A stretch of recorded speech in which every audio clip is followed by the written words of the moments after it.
életének története, a Kárpátok tájaira, a népmesék világába visz bennünket. A film a kijevi Dovzsenko stúdióban készült 1964-ben Mihail Koczjubinszky ukrán író születésének 100. évfordulójára.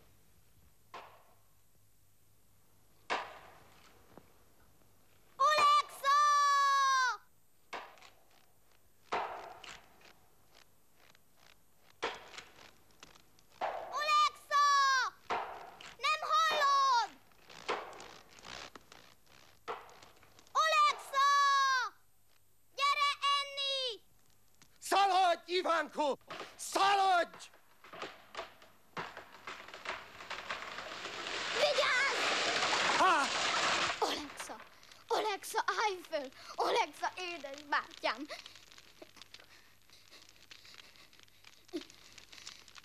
Állj föl! Oleksa, állj föl! Nem tudlak egyedül kiúszni. Állj föl! Oleksa! Állj föl! Oleksa!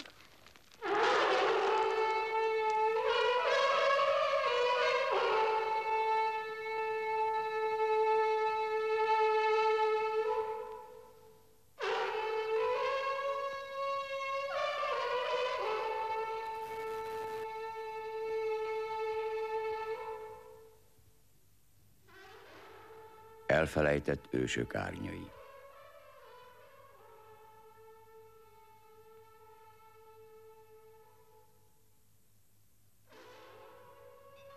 Történik a Kárpátokban, a Huculföldön.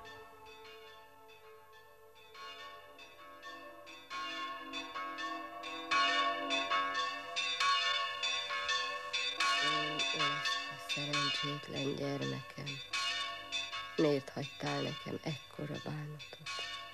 Az én fájdalmas szívemre, én Istenem, miért szomorítottál meg annyira, hogy a szívem majd meghasad? Miért vetted el az én boldogságomat, az én szép virágomat? Legalább utolsó kincsemet hagyd meg nekem, Ivánkó, legkisebb gyermekem, hogy vigaszom legyen. Vele vigasztald meg az én bús szívemet, mely úgy fekszik a gyász között, mint a folyó az árka közt. Én a legjobbak hírnevén megidézem itt ma. Félistenek... Lovacskát, szép kicsi lovacskákat vegyenek! Lovacskákat vegyenek! Szép kicsi lovacskákat vegyenek! Üssön meg a gutat, te tökéletlen! Takarodj vissza, mert széthasít! Hallott a kölyök? Ne! Oda a bárányka! Ne! Elpusztult, nem támasztja fel senki! Ivánko, gyere ide! Gyere ide, kicsi fiam! Gyere! Ne nézd azt a csúflegényt, azt a féleszűt. Ne nézd, kicsi fiam. Gyere!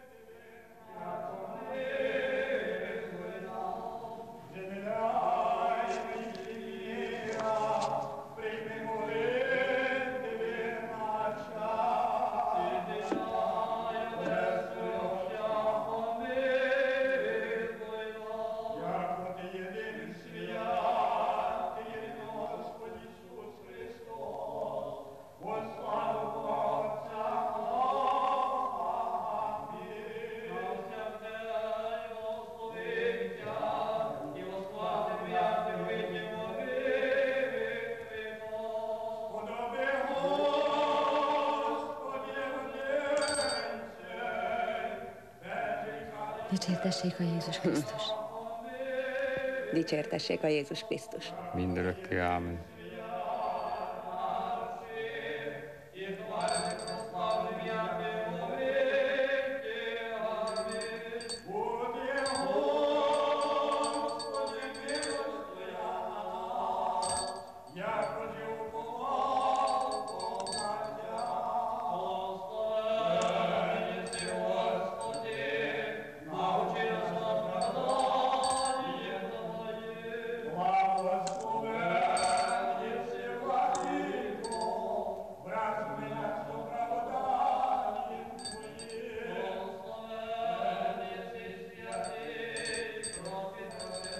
Apám, az az ördög.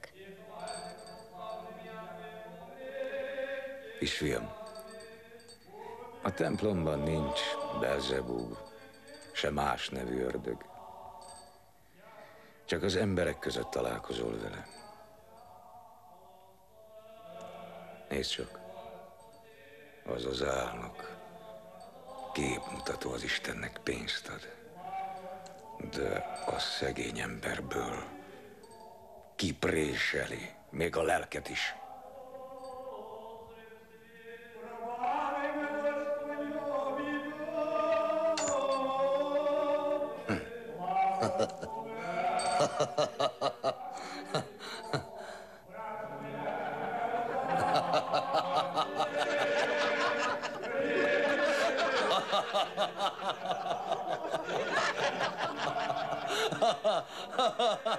Nyavajás koldusok, rongyosok, mindenki olyan gazdag, mint átról maguk. szakadtak. A Krisztus szerelmére, kérlek. Eresz már, hagyjál! Eresz! Az Isten házában. Valóságunk enélkül is ne húzz újat velük. Tudod, milyen erősek, hatalmasak.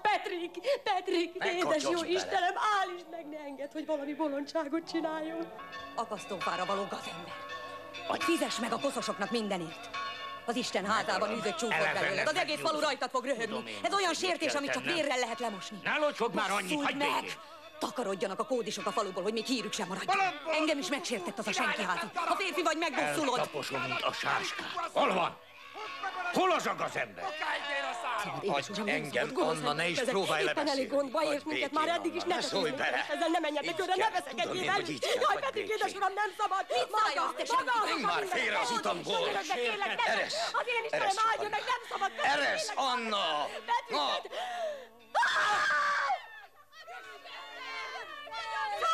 De más volt az ősi időkben. Maricska, hol vagy? Maricska! A kicsi lányt az ánkóba. Gyorsan, szaporál! Maricska! Árva maradékok lépnek, eleig nyomádon. Róluk a sok szép regét, lelkem szomjanítta. Én a legjobbak hírnevét megidézem itt ma. Nem sajnálom. Van nekem másik. Még szebb is, mint ez. Édesanyám vesz nekem hímzettkendőt.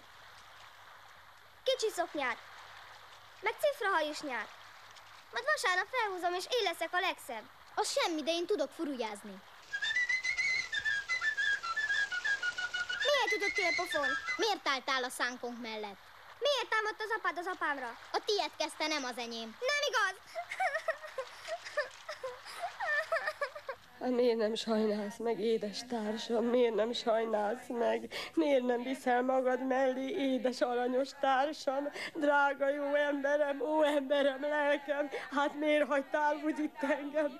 Én nem voltam rossz hozzád, én mind csak jóval voltam. Eltettek az irigyek, drága jó édes társam. Meg nem volt rád, amiért irigykedjenek, mert te senkinek soha nem ártottál, drága aranyom. Istenem, hát miért kellett, hogy így megverjél? Jaj, eddig nem tudtam, mi a bánat, de most igazán a szívemre szállott. Jaj, bánat, nehéz bánat, miért raktál a szívemre várat? Jaj.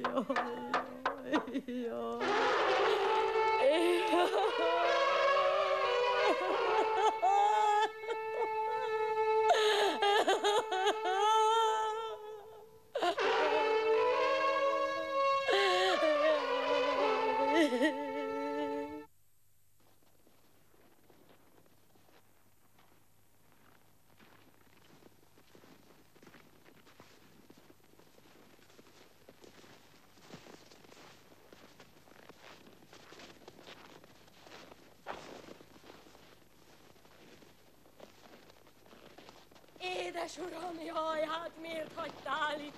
Jaj, miért tettél ilyen szerencsétlenné? Verje meg az Isten aggó te nyukakat!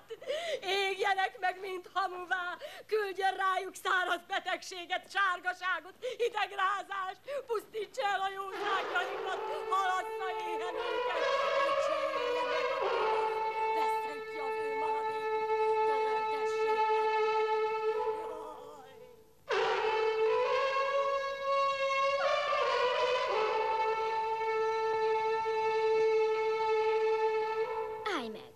félj tőlem. Mondd meg, hogy hívnak. Én tudom, hogy te Ivánkó vagy. Honnét tudod? Én bárányokat őrzök. Én meg teheneket.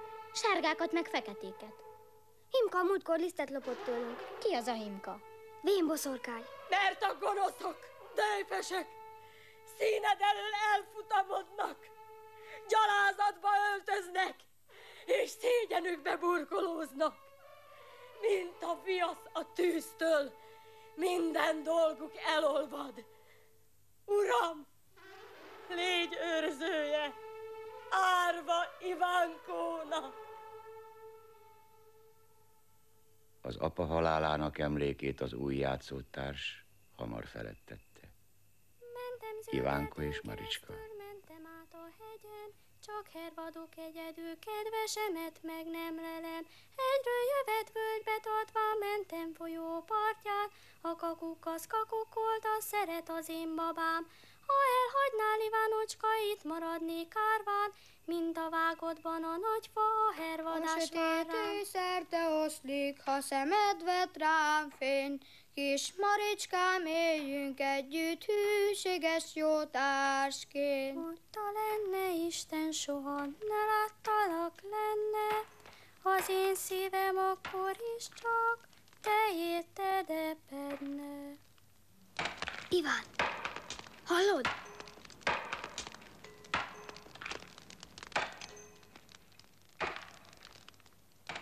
Nem vagyok én süket. Hát persze, hogy hallom. Ez a lidérc láthatatlan fejszéje. Iván, én úgy félek. Mitől félsz? Nézd a kecskéket. Hol?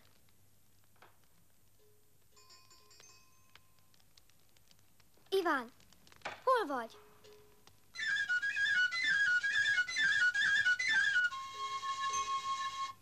Hol van a kecském? Hol van a kecském? Iván!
Iván.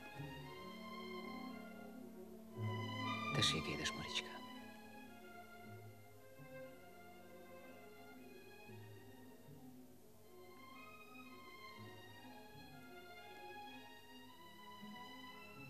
Vajon egy pár leszünk-e? Ha Isten is akarja.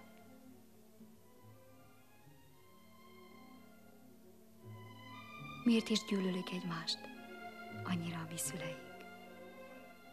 Nem számít, Maricska. Ha akarod, felviszlek hozzánk a hegyekbe. Ó, bár lehetne, Ivánko. Ne búsulj. Ne bánkodj, lelkem, kis madárkám. Maricska. Tessék. Hallod, lelkem? Hallom.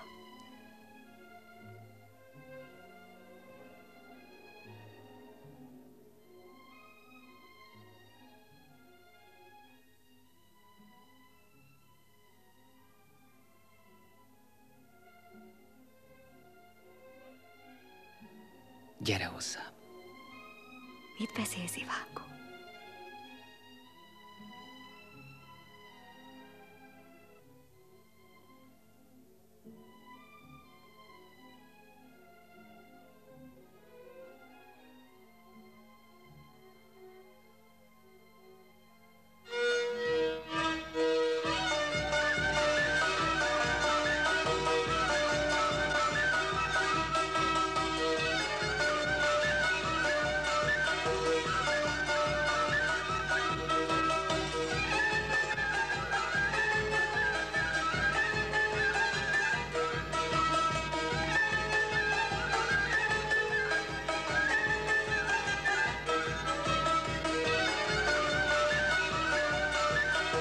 Beszéljenek csak, amit akarnak.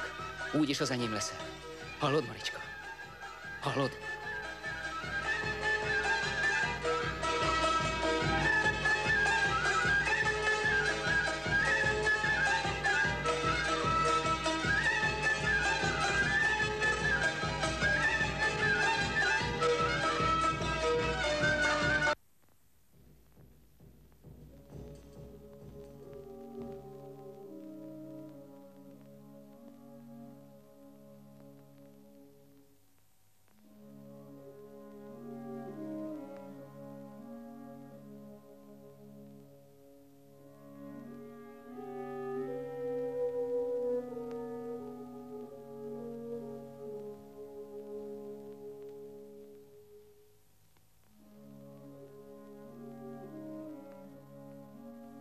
Iván, nem leszünk mi egymáséi.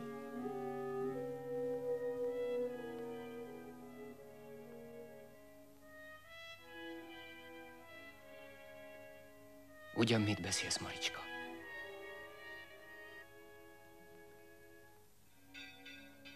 Maricska.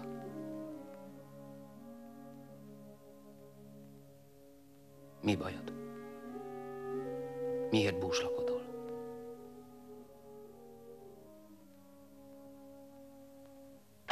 Olyan sivár legyen a házuk, akár az én lelkem. Pusztítsa el a korzság minden marhájukat. Ivánko! Ők tönkretettek minket, te meg... Anyám!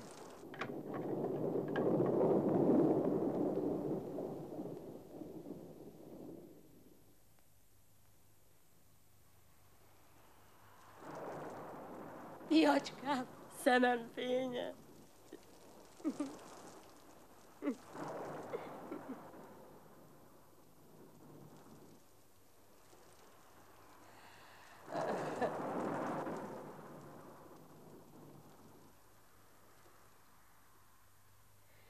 Sohasem gondoltam, hogy pásztornak kell szegődnöd idegenbe, hogy megkeresd a kódis kenyérre valót.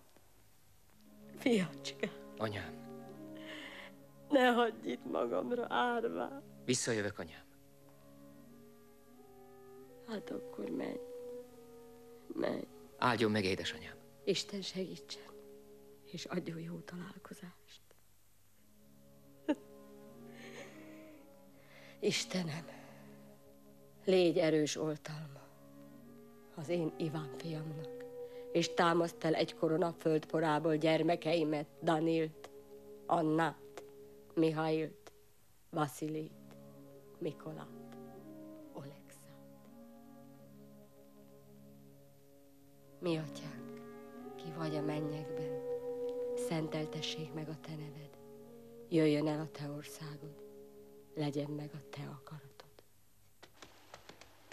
Dicsértessék a Jézus Krisztus! Mindörökké! Dicsértessék a Jézus Krisztus! Járj szerencsével! Köszönöm szépen! Isten veled, Ivánko! Köszönöm. Köszönöm.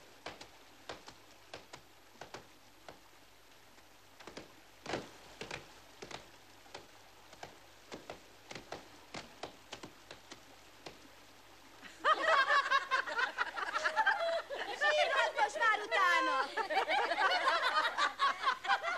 Hogy aludtál, Maricska? Jól aludtál, lelkem? Jól hát, mint ti.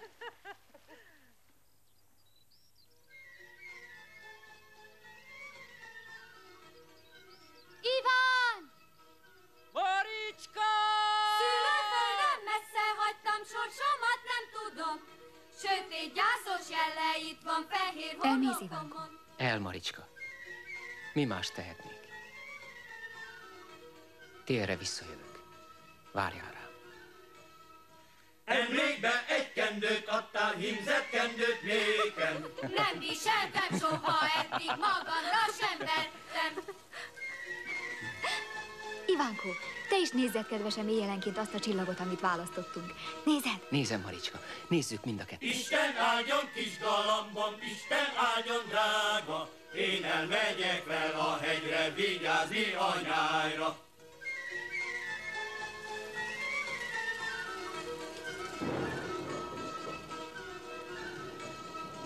Én is elmegyek utánad, viszek ellenséget. Elfárad a gyenge lábad, az erdőnek évet.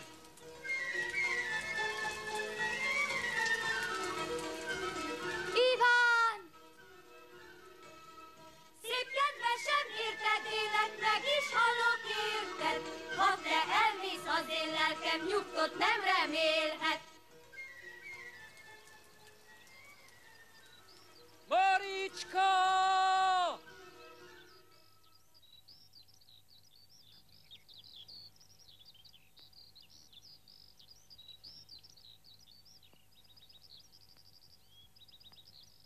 Dicsértessék a Jézus Krisztus.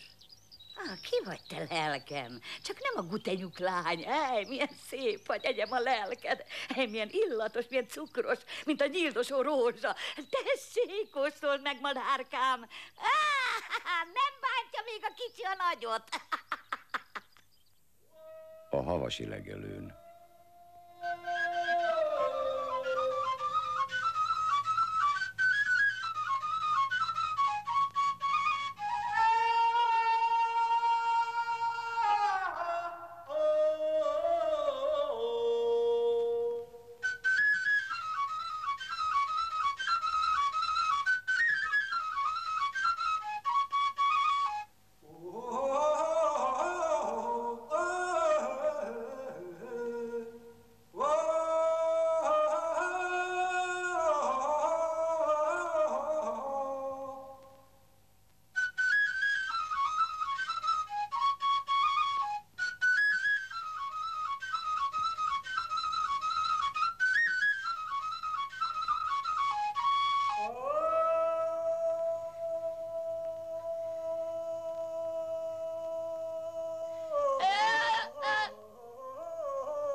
Ránk bízzák a jószágot,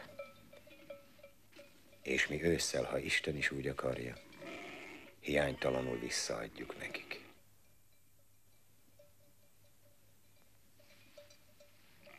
Ki fia vagy te, legény? Petr Polícsuké, Krivoj-Rivnyából. Szívesen elszegődnék magához. Nem fogadna fel? Mindent megteszek, amit parancsol.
Miért nem házasodsz meg, te büszke magas Beszkidek?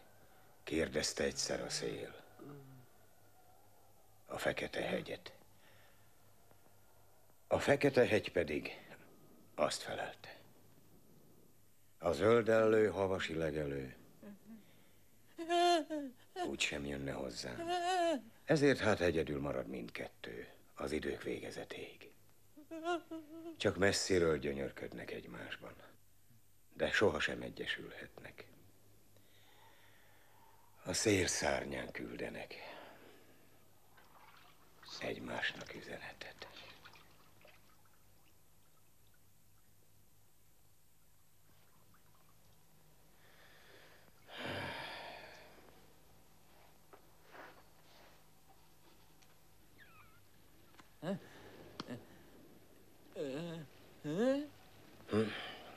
Nem tudom.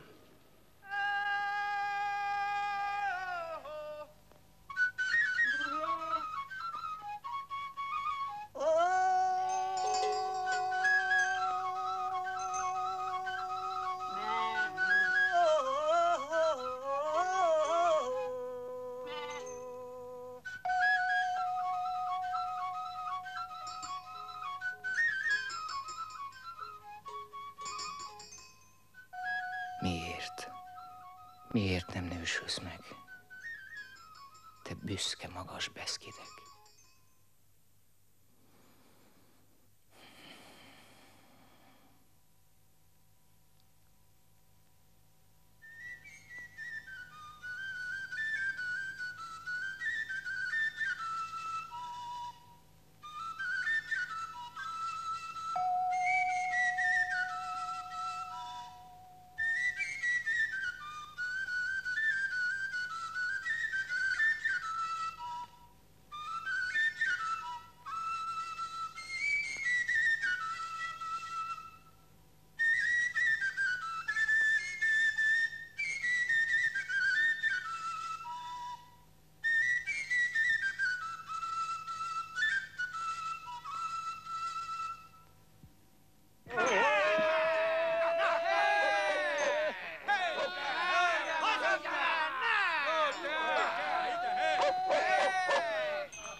Tartsd erősen. Jó. Tudja már. Hallgassatok, kik jön. Mit húzódozol tőle? Szívesebben ölelgetnéd ezt a medvét, ezt a Mackó bácsit, mi? Dicsértessék a Jézus Krisztus.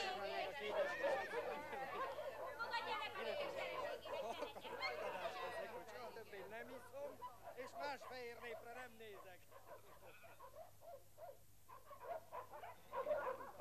Mikó, mi történt?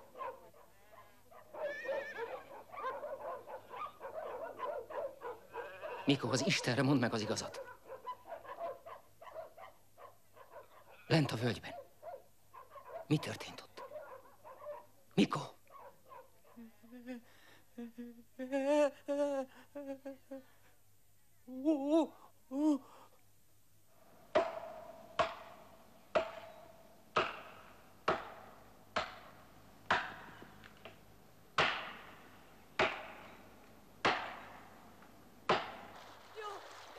Maricska, Maricska! Nyíló idejében lett most édes, drága virágszálam. Édes elhervasztott rózsám. Miért hagytad itt az én fájó, az én bús anyai szívemet? Onufri, keresd a lányunkat! Menj innen, eredj haza, paraszka! Édes Maricskám, drága virágom, a szívemtől szakadtál el, a lelkemtől távoztál el. Jaj, Istenem! Miért nem hagytad meg őt nekem? Vagy ha már elvitted, vigyél el engemet itt. Én Istenem, mit adtál, hogy megszomorítottál? Miért vetted el az én boldogságomat, az én szép virágomat? Jaj, Maricska, lelkem szerencsétlen gyermekem, csak te hiányzol a falukon, csak te hervedsz a lányok közül. Jaj, szerencsétlen életem, bánatom.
Azt hitték, hogy Ivánt sírba vitte a bánat.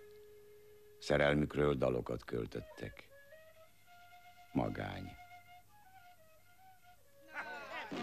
Hé, Nikola, Dimitri, gyertek már, indulunk! Nősülők! Gyere le a faluba, a lakodalomba! Köszönöm a meghívást. Ha lesz idő, feltérjük. Köszönöm. Ne hozd el a tüzet. Gyerünk, legények! Magától kell kialudnia.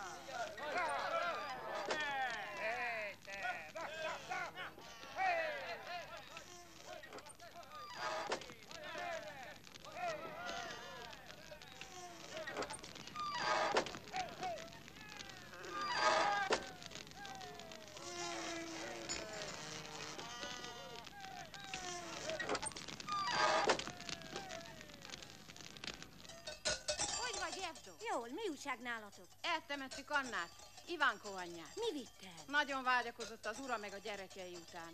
Csak nem Ivánkó az, aki ott Dehogy nem ő az. Jaj, szentséges szűzanyám, hogy tönkrement az a derék legény. Leszakadt róla a ruha, olyan sovány és gyenge, hogy minduntalan elszédül. A háta úgy meggörbült, mint valami megrokkant, trittyant öregemberé. Eddig se volt jó sora, de most már aztán egészen egyedül maradt a szerencsét. Azt beszélik, hogy amikor az anyja meghalt, annyira magán kívül volt bánatában, hogy azt sem tudta, mit csinál. Tisztára meg volt hibban. Igen, hallottam. Éppen akkor jött Bukovinából egy vevő, és ez a kótyagos majdnem elpotyázta fillérekért az egész nyájat. Látod? Már nincs is szegénynek emberi ábrázata. Jaj, Istenem, pedig milyen derék legény volt, kár érte. Szerencsétlen Iván, az apját még gyerekkorában elvesztette. Maricskát is elvette tőle az Isten, és most még az anyja is itt hagyta. Csupa halál és kétségbeesés a sorsa. Hogy szolgál az egészséged, öreg? Köszönöm, Dimitri, tűrhetően. Hol muladtál? Honnan jössz és hová mész? Hazafelé a faluból. Voltam annál az örmény kereskedőnél. Vittem neki törökbúzát és sajtot. Paprikát vettem tőle, és onnan hazamentem. És útközben a régi temetőben láttam Polícsuk Ivánt. Ismeri, ugye? Ismerem, hát, hogy ne ismerni. Valami gödröt ásott. Tán csak nem állt be sírásónak. Megvan az kótyagosodva tisztára. Arra kérlek, édesfiam, nem mondd el senkinek, hogy láttad. Nagy szégyen lesz, ha híre megy. Egy legénynek sose szabad elveszíteni a büszkeségét, amíg a férfiasságát el nem vesztette. A nap már a tavaszt igen serkengeti, lankák hajlatában, életre is kerti.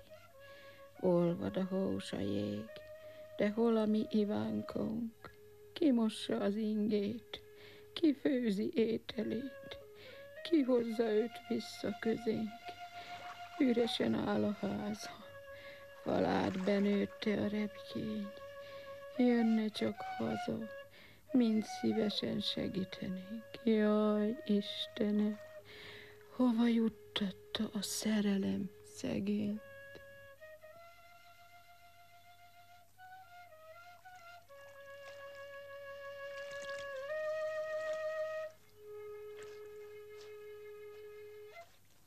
Öreg volt már nagyon a házam, nem érte meg a tavaszt, összedőlt. Eladtam a tehénkémet, és magamhoz vettem Ivánt, a szegény árvát, hogy új házat építsen nekem.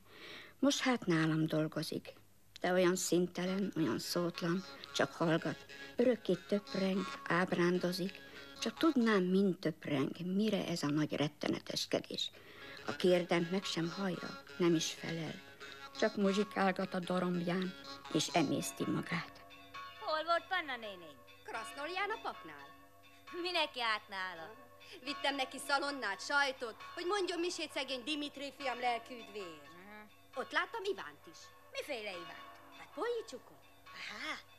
A tetőn dolgozgatott valamit. Keresztet tett fel, vagy a cserepet javítgatta, azt már nem tudom. Csak annyira nyomorultnak látszott, hogy megszántam a jámbort. Akkora hideg volt, hogy a prémes bundában is fáztam. Képzelheted, mennyire vacogott, didergett a szerencsétlen, amikor olyan rongyos volt, mint valami jöttment kód is. Bizony, néném, azt mondják, olyan hideg telünk lesz az idén, hogy mind megfagyunk. Nem érjük meg a tavaszt.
emlékezni öregkoromban. Azt a mieinkkel vagy a magyarokkal? Hát a magyarokkal! Jaj, hogy milyen szépek voltak! Amikor lóhátul megérkeztek, az egész falu az utcán volt, mind őket bámulta. Táncoltunk, mulattunk egész éjjel. Volt egy dudás az öregek közt, és egy citerás a legények közt. Azok muzsikáltak. Kíván, nem láttad? Láttam, én hogy ne láttam volna. Adtam neki pálinkát, meg almát. Aztán kezében nyomtam egy gyertyát, hogy hagyd legyen önnek a boldogtalannak. Láttam volna, mennyire örül. Jaj, te lány, biztosan leítattad szegényt. Megárthatott a pálinka szervezetének, hiszen úgy le van gyengülve. Józan fejjel is úgy kovályog, mint a kerge birka. Ugyan már, néni, nem pulya az már, hanem férfi ember.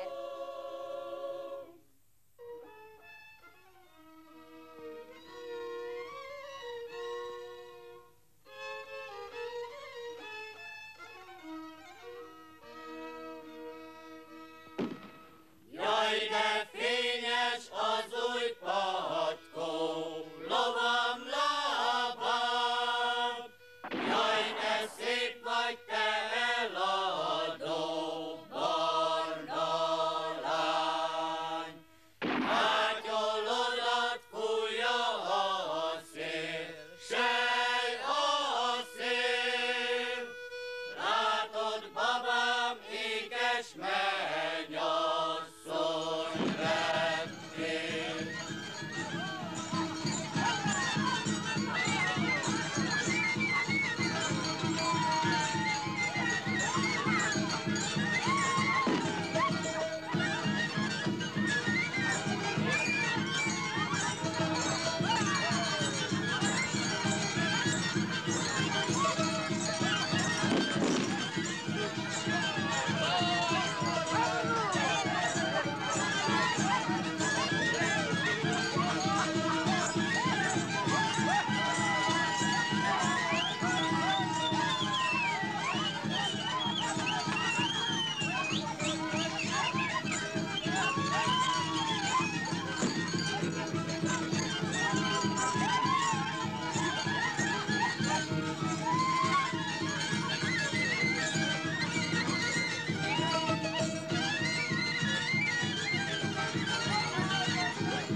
Vissza búzát szedeget a vadgalamb,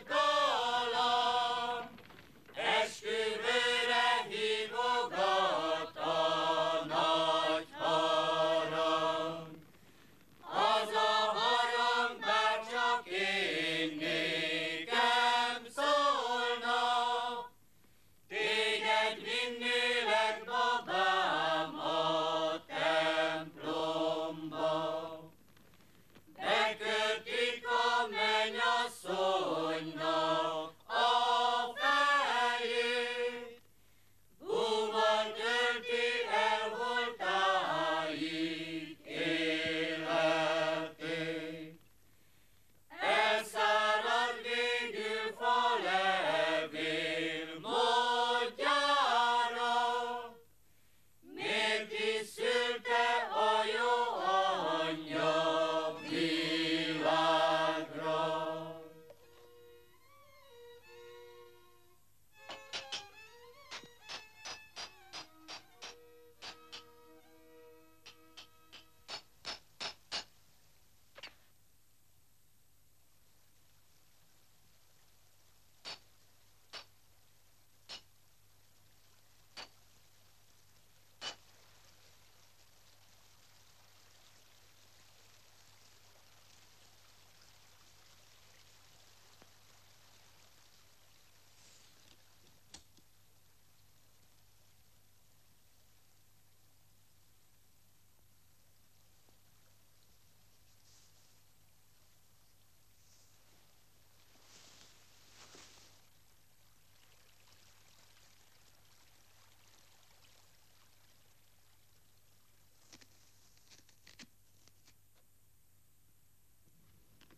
Iván megnősül, gazdálkodnia kell. Iván és Palagna. Ugye jó meleg a vízszolgál. Hely, ha élne az édesanyád. Tudom, szegény még jobban megferesztene, mint mi. Mindjárt megesküszöl Palagnával. Szép asszonyt, jó asszonyt kapsz, hűséges hitestársad lesz, hótodik. Itt a törülköző. Törüljétek vele szárazra Ivánkót. A mi legényünk mindjárt végre az megért a szépséges házasság mátkájáért. Szépséges mennyasszony az nehogy ölébe ül. megfázzon. Úgy mennek végig szekéren a falun énekelve. Ünneplőben feszít majd Ivánkó, feszes harisnyában, csizmásan készül az esküvőjére. Kalapja mellett a bokréta, mit szép mátkája küldött. Kicsi zsebébe díszes zsebkendőt tűz.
Ma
Hétköznapok.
Ünnepek.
Iván.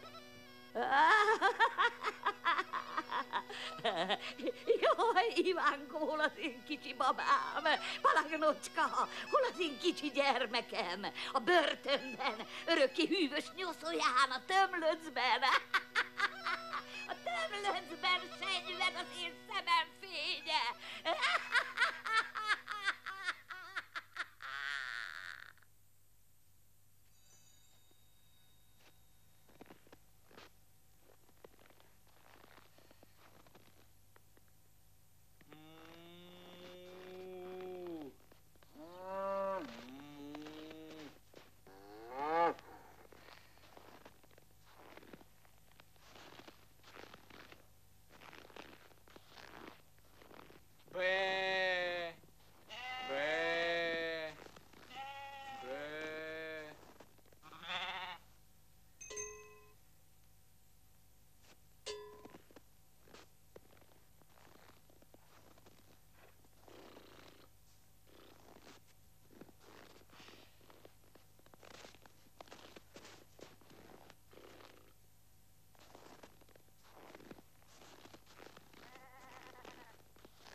Ártó, rontó erők, rossz szándékú tisztátalanok. Éjszaka kísértetei. Még ha kígyó vagy varasbéka képébe rejtőzve vagytok is, vacsorára hívlak most titeket. Nektek vetem első falatom, első csepp italom. Fogyasszátok el, de utána örökre eltűnjetek. Iván, asztalon a vacsora. Az Atyának és Fiúnak és Szentlélek Istennek nevében. Amen. Az Atyának és Fiúnak és Szentlélek Istennek nevében. Amen. Uram, Uram, részesítsd vendégségben. részesíts vendégségben A nyomtalanul eltűnteket. a nyomtalanul eltűnteket, Az úton elfáradtakat. az úton elfáradtakat, A vízbe fúltakat. a vízbe fúl,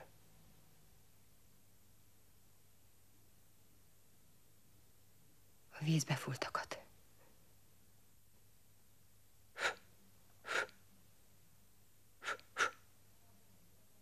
A vízbe fúltakat.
dicső vendég érkezett a földre. Betlehem városába, istálóban jászolva, fekszik szabadítom, régen várt megvárom. Palagna, hol van az én gyerekem? Hol van az én kicsi gyerekem? Hol van a kecském? Hol van a kecském? Hol van a kecském? Hol van a kecském? Hol van a...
Nincs itt senki. Aludj.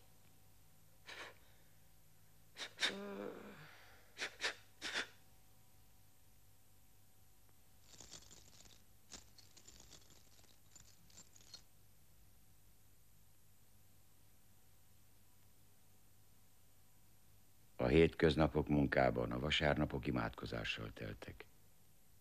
Holnap itt a tavasz.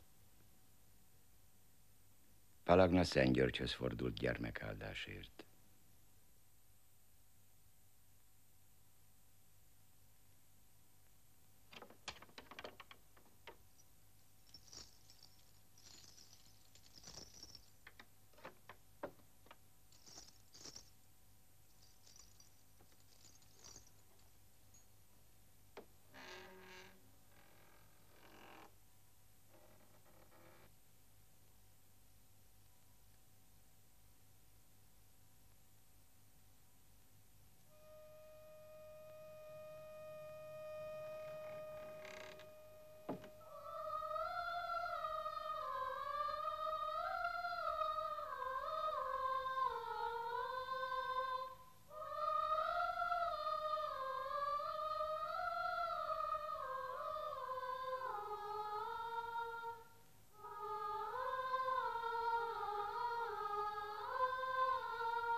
Óram, dicső Szent György, légy az én kegyes közbejáróm és szószólóm.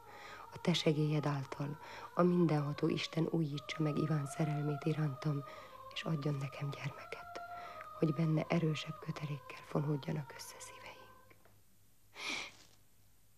Mit bámulsz úgy rám?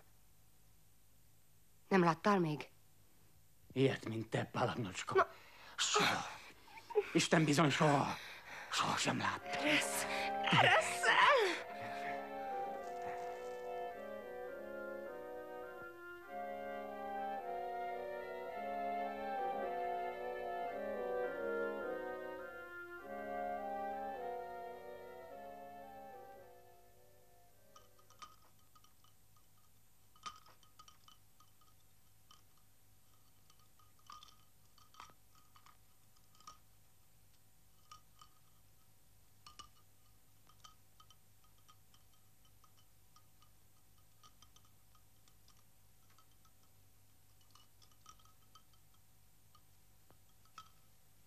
Hol mászkálsz, asszony? Látod, milyen kárunk van. Jó estét adjon Isten az egész házi családnak. Az Atyának, Fiúnak és Szentléleknek nevében. Amen.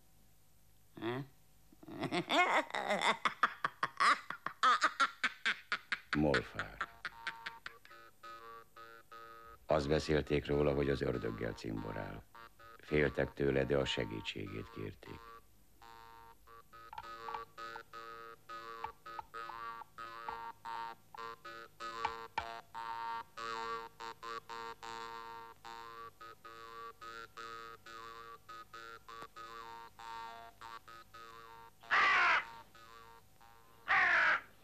Fekete mennydörgős felhő, pusztulj! Tűnj el innen, földnek átka! Fekete kísértet, tisztulj!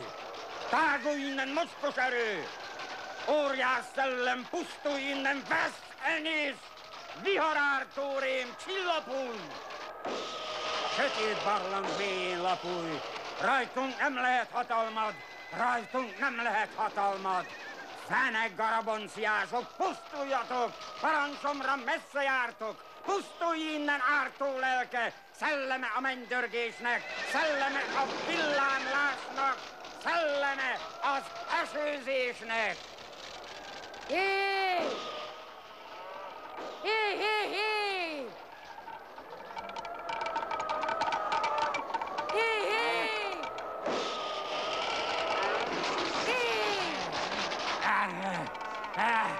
Repülj a déli tenger felé, a keleti tenger felé, repülj a sötét hold felé, rózsnyaddegek a sziklákhoz tapadjatok, ti itt erőtlenek vagytok, pusztuljatok, pusztuljatok!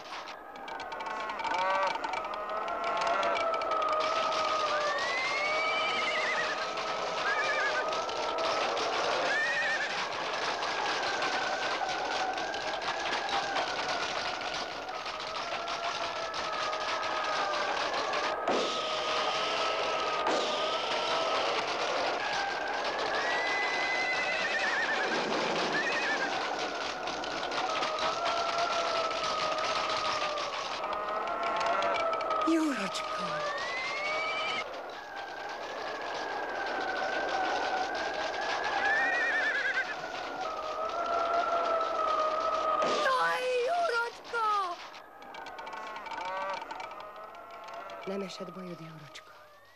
Kedvesem. Semmi a világon, Palagnocska. Elűztem, elkergettem a vihart. Gyere, gyere ide. Nyugalmat akarok, Palagnocska. Jórocska.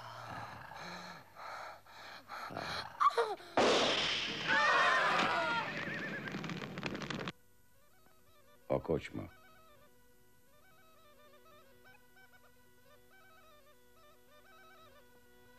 Dicsértessék a Jézus Krisztus. Mindörökké, ámen.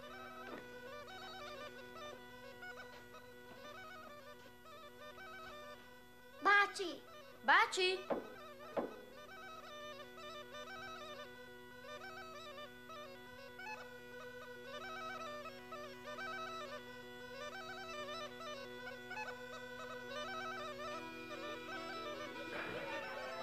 Dicsértessék.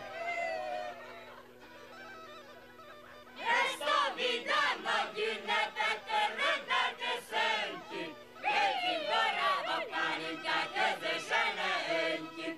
Jobb a bor a pálinkánál, mennyecske a lánynál. Hogyha szeret, hogy jár mellém, megférünk egy párnál.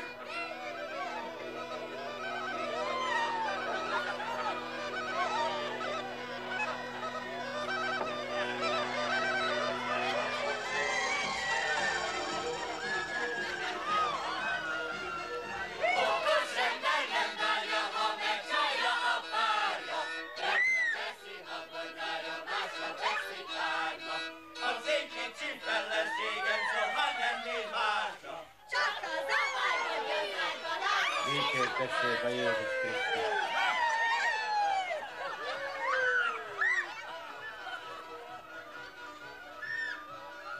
Mindörökké, ámen.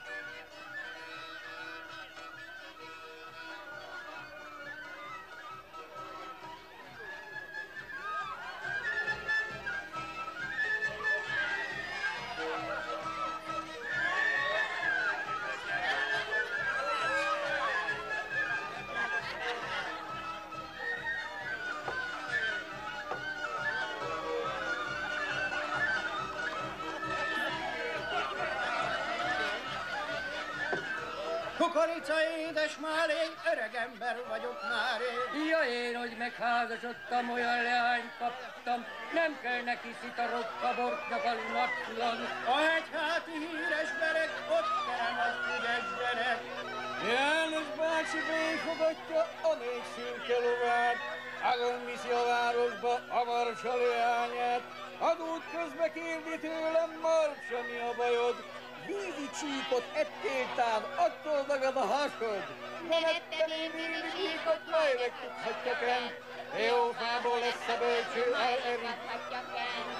ha én még egyszer 18 éves lehetnék, az eladó lánya szárnyok közt jobban szégelnézhetnék. Lábam soha be nem tenném ebbe a folyóba. Ott lehetnék, álmosan szeretnék, nem aludnék, fekesztékhez mennék. Üzlányok a kívánságok, tudjuk mire célhoz. Megmondom a mindegyiknek egy jó nagyot. Ivan!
Iván halála. Látod, Palagnocska? Ide ütök, elszárad a keze. Ha meg ide ütök, megbénul a lába. És ha ide? Akkor teljesen meghal.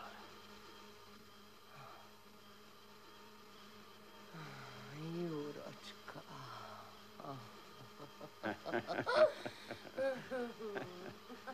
Palagnocska. Te, Palagnocska. De más volt az ősidőkben, a Kárpátok tája. Árva maradékok lépnek eleig nyomába. Róluk a sok szép regény, lelkem szomjanítta. Én a legjobbak hírnevét megidézem itt ma. Félistenek voltak talán, és nem földi lények. Zord bérceknek sziklás hajlatán bátran döngve léptek. Mind meg annyi hős dalia, tölgyek élő árnya, mind megsebezhetetlenek öldöklő csatában. Ha mulattak, lakomáztak, jártak kupak körbe.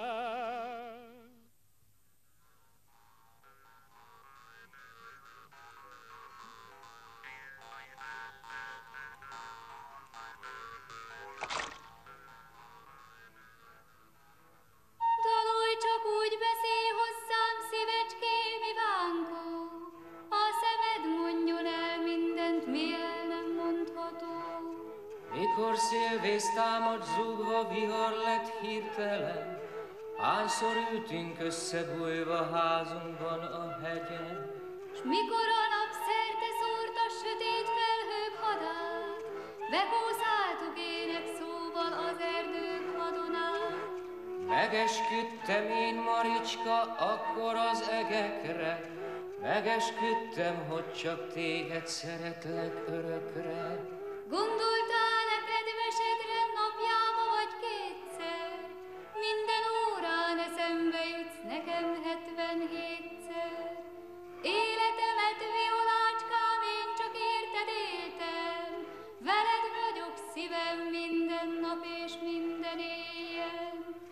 Amikor elváltunk ott, ahol a szilfa rezeg, már akkor éreztem, nagyon boldogtalan leszek. Én erre a drága percre már oly régen vártam, ha egymásé leszünk-e, Maricska? Igen, a halálban.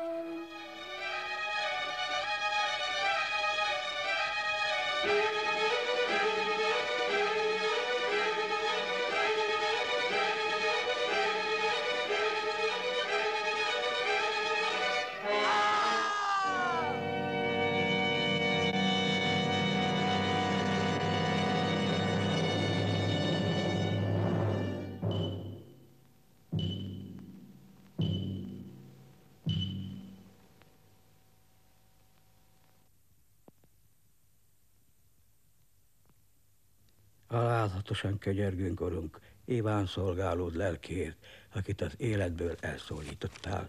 Urunk, hallgass irgalmasan a mi könyörgésünkre, amellyel kérve kérünk, hogy szolgáldnak lelkét, aki te világból kiszólítottál. Az Atyának és Fiúnak és Szentlélek Istennek nevébe, amen.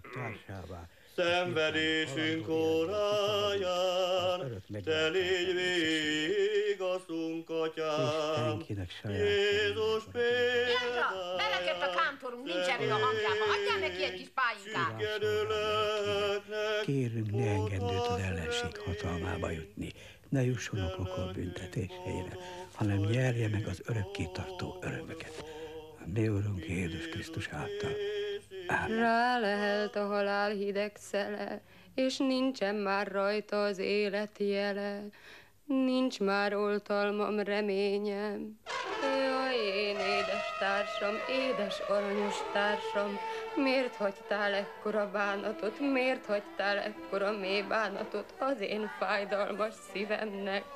Miért nem sajnálsz meg engemet, a te feleségedet, ilyen fiatal asszonyt? Mert nekem csak te kellettél, mert csak az én szegény szívem tudja, hogy mekkora bánatja van, amiért tőled elmaradtam, amiért nem vittél magaddal. Ó, Iván, Iván, nyisd ki az ajtódat, ereszd be a te özvegy feleségedet, hogy mondjam el az én nagy bánatomat. Jaj, hát miért nem sajnálsz meg, édes társam, drága édes aranyom, drága édes társam? Vigasztald meg az olyan bánatos, az én bánatos árva szívemet. Nem jössz haza soha többé, édes uram, a te üres udvarodra. Gyere haza, édes társam. Eddig nem tudtam búsulni, de már kezdek megtanulni. Istenem, Istenem, miért vetted el az én boldogságomat, az én drága uramat?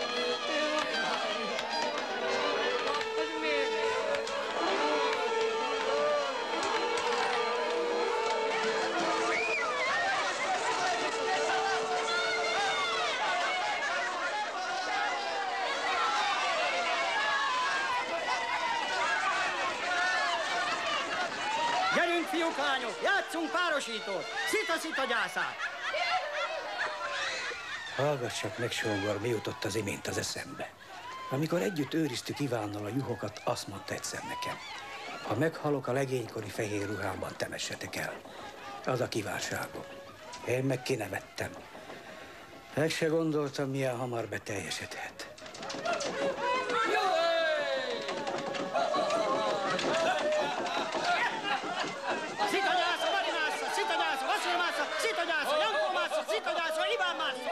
Szita, péntek, szerelem, csütörtök, szeretések, mátkások, tyúk segít a Mászló, Vasil Mászló, Szita Gyászló, Janko Mászló, Szita Gyászló, Iván Mászló!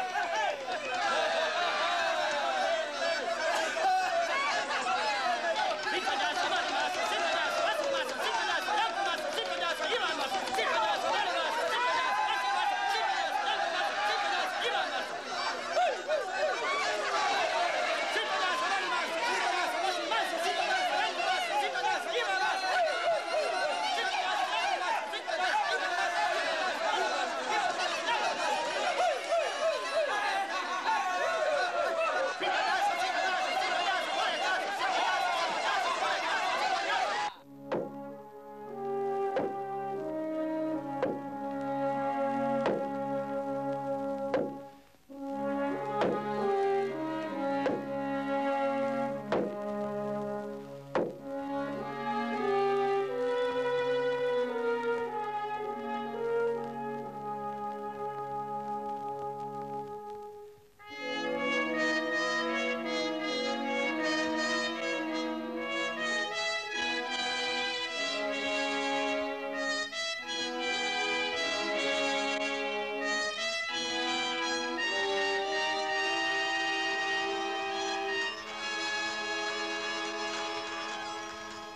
Szereplők: Iván Mikolajcsuk, Kozák András, Maricska Kádocsnyikova, Kútvölgyi Erzsébet, Palagna Bestájeva, Pécsi Ildikó, Jura Bagasvili, Solti Bertalan, Vatag Crinkó, Szirtes Ádám.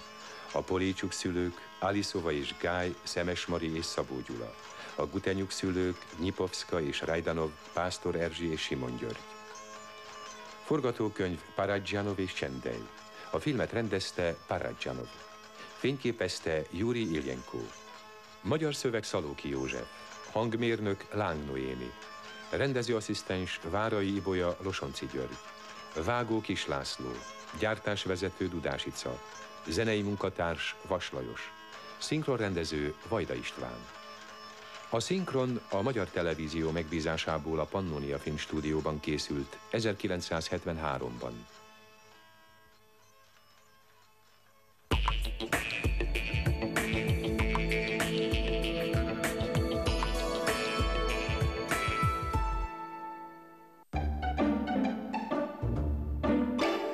Önt is elborítják a havi törlesztések. Cserélje adósságait egyetlen jelzálog alapú kölcsönre a Budapest Bank adósságrendező hitelével, és szabaduljon meg a kínzó tartozásoktól. Könnyített konstrukcióban millió forintonként csupán 5416 forint a havi induló törlesztő részlet. Sőt, most elengedjük a hitelfolyósítási díjat is. Ezt nem